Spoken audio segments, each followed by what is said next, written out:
ಜ್ಞಾನವಾಪಿ ಮಸೀದಿಯಲ್ಲಿ ಹಿಂದೂಗಳ ಪೂಜೆಗೆ ಅವಕಾಶ ನೀಡಿದ್ದನ್ನು ಪ್ರಶ್ನಿಸಿ ಹೈಕೋರ್ಟ್ ಮೊರೆ ಹೋಗಿದ್ದ ಮುಸ್ಲಿಂ ಅರ್ಜಿದಾರರಿಗೆ ಮತ್ತೆ ಹಿನ್ನಡೆಯಾಗಿದೆ. ಮುಸಲ್ಮಾನರ ಅರ್ಜಿ ವಜಾಗೊಳಿಸಿದ ಅಲಹಾಬಾದ್ ಹೈಕೋರ್ಟ್ ಪೂಜೆಗೆ ಅವಕಾಶ ಕಲ್ಪಿಸಿ ಜಿಲ್ಲಾ ನ್ಯಾಯಾಲಯದ ಆದೇಶವನ್ನು ಎತ್ತಿ ಹಿಡಿದಿದೆ. ಇದರಿಂದಾಗಿ 30 ವರ್ಷಗಳ ಬಳಿಕ ಪೂಜೆ ಪುನಸ್ಕಾರಗಳು ನಿರ್ವಿಘ್ನವಾಗಿ ನಡೆಯುವಂತಾಗಿದೆ.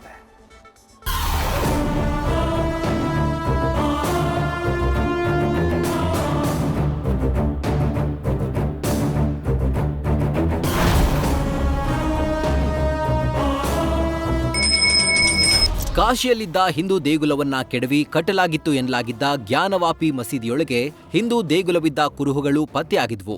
ಬಳಿಕ ಸುದೀರ್ಘ ವಿಚಾರಣೆ ನಡೆಸಿ ನ್ಯಾಯಾಲಯ ಹಿಂದೂಗಳ ಪೂಜೆಗೆ ಅವಕಾಶ ಕಲ್ಪಿಸಿತ್ತು. ಇದೀಗ ಪೂಜೆಗೆ ತಡೆ ಕೋರಿದ್ದ ಅರ್ಜಿದಾರರಿಗೆ ಕೋರ್ಟ್ ಶಾಕ್ ಕೊಟ್ಟಿದೆ. ಜ್ಞಾನವಾಪಿ ಮಸೀದಿಯಲ್ಲಿ ಹಿಂದೂಗಳ ಪೂಜೆಗೆ ವಿಘ್ನ ನಿವಾರಣೆ. ಪೂಜೆಗೆ ತಡೆ ಕೋರಿ ಸಲ್ಲಿಸಿದ್ದ ಅರ್ಜಿ ವಜಾಗೊಳಿಸಿದ ಹೈಕೋರ್ಟ್.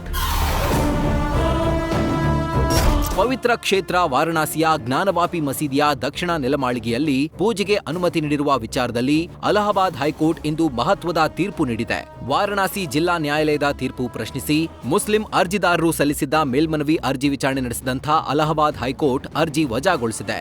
ಮಸೀದಿಯ ನೆಲಮಾಳಿಗೆಯಲ್ಲಿ ಹಿಂದೂಗಳ ಪೂಜೆ, ಆರಾಧನೆ ಯಥಾಪ್ರಕಾರ ಮುಂದುವರಿಯಲಿದೆ ಅಂತ ಆದೇಶ ನೀಡಿದೆ. ಕೋರ್ಟ್ ತೀರ್ಪಿನಿಂದಾಗಿ ಮುಸ್ಲಿಂ ಅರ್ಜಿದಾರರಿಗೆ ಹಿನ್ನಡೆಯಾದಂತಾಗಿದೆ.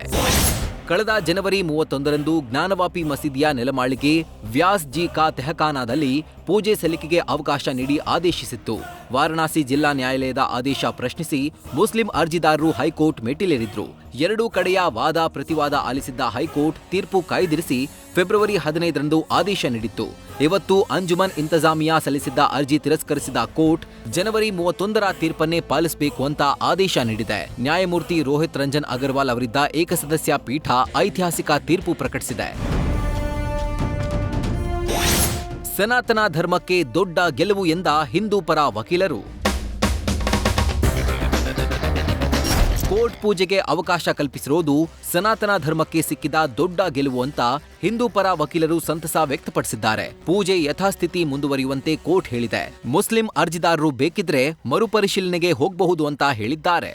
See, today the Honorable Allahabad High Court has dismissed the first appeal from order of Anjuman Intizamiya, which was directed against 17th of January order and 31st of January order, and the effect of this order is that the puja will continue, and if the Anjuman Intizamiya comes to the Supreme Court, we will file our caveat before the Honorable Supreme Court. Court ತೀರ್ಪಿಗೆ ಅಸಾದುದ್ದೀನ್ ಓವೈಸಿ ಅಸಮಾಧಾನ. ಇನ್ನು ವಾರಣಾಸಿ ಮಸೀದಿಯೊಳಗೆ ಹಿಂದೂ ಭಕ್ತರಿಗೆ ಪ್ರಾರ್ಥನೆ ಸಲ್ಲಿಸಲು ಅವಕಾಶ ನೀಡಿದ ವಾರಣಾಸಿ ಜಿಲ್ಲಾ ನ್ಯಾಯಾಲಯದ ತೀರ್ಪನ್ನ ಎಐಎಂಐಎಂ ಅಧ್ಯಕ್ಷ ಅಸಾದುದ್ದೀನ್ ಓವೈಸಿ ಖಂಡಿಸಿದ್ದಾರೆ. ನ್ಯಾಯಾಧೀಶರು ಸೇವಾವಧಿ ಮುಗಿಯುವ ಕೊನೆಯ ದಿನ ತೀರ್ಪು ಪ್ರಕಟಿಸಿದ್ದು ಮೇಲ್ಮನವಿ ಸಲ್ಲಿಸಲು ಅವಕಾಶ ನೀಡಿಲ್ಲ. ಇದು ತಪ್ಪು ನಿರ್ಧಾರ ಅಂತ ಕಿಡಿಕಾರಿದ್ದಾರೆ. ಇನ್ನು ಜ್ಞಾನವಾಪಿ ಮಸೀದಿಯ ನೆಲಮಾಳಿಗೆಯಲ್ಲಿ 1993ರವರೆಗೆ ವ್ಯಾಸರ ಕುಟುಂಬ ಧಾರ್ಮಿಕ ಸಮಾರಂಭಗಳನ್ನ ನಡೆಸ್ತಾ ಇತ್ತು. ಬಳಿಕ ರಾಜ್ಯ ಸರ್ಕಾರದ ನಿರ್ದೇಶನದಂತೆ ಅದನ್ನು ಕೂಡ ನಿಲ್ಲಿಸಿಬಿಟ್ಟಿತ್ತು. ಸದ್ಯ 30 ವರ್ಷಗಳ ಬಳಿಕ ಮಸೀದಿಯಲ್ಲಿ ವೇದ ಘೋಷಗಳು, ಗಂಠನಾದ ಮೊಳಗಲಿದೆ. ಹೈಕೋರ್ಟ್ ತೀರ್ಪು ಪ್ರಶ್ನಿಸಿ ಮುಸ್ಲಿಂ ಅರ್ಜಿದಾರರು ಸುಪ್ರೀಂ ಕೋರ್ಟ್ಗೆ ಮೇಲ್ಮನವಿ ಸಲ್ಲಿಸುವ ಸಾಧ್ಯತೆ ಇದೆ. ಆದರೆ ಈಗಾಗಲೇ ಒಂದು ಬಾರಿ ಮಸೀದಿ ಸಲ್ಲಿಸಿದ್ದ ಮೇಲ್ಮನವಿ ಅರ್ಜಿಯನ್ನ ಪರಿಗಣಿಸಲು ಸುಪ್ರೀಂ ಕೋರ್ಟ್ ನಿರಾಕರಿಸಿದ್ದು ಮತ್ತೆ ಅರ್ಜಿ ವಿಚಾರಣೆ ನಡೆಸುತ್ತಾ ಅನ್ನೋದನ್ನ ಕಾದ್ ನೋಡಬೇಕಿದೆ. ಜಗದೀಶ್, ನ್ಯೂಸ್ ಫಸ್ಟ್, ನವದೆಹಲಿ.